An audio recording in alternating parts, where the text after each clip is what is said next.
प्रत्येक जण म्हणतो की सोने हा जगण्याचा अंतिम विमा आहे, परंतु तिसऱ्या महायुद्धाच्या वास्तविक परिस्थितीत ती चमकदार बार कदाचित एक वजनदार पेपरवेट असेल.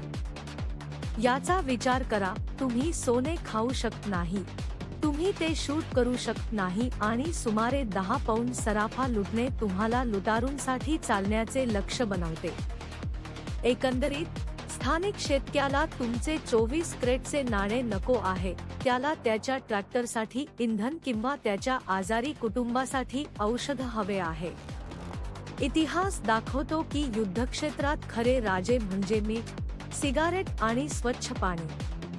ही मालमत्ता लोक त्यांच्या जीवनासाठी प्रत्यक्षात व्यापार करतात. सोने परत विकण्यासाठी स्थिर बाजारपेठ असेल तरच त्याचे मूल्य असते. त्याशिवाय तो फक्त एक पिवळा खडका आहे. उपयुक्ततेसाठी योजना करा, केवळ व्यर्थ नाही.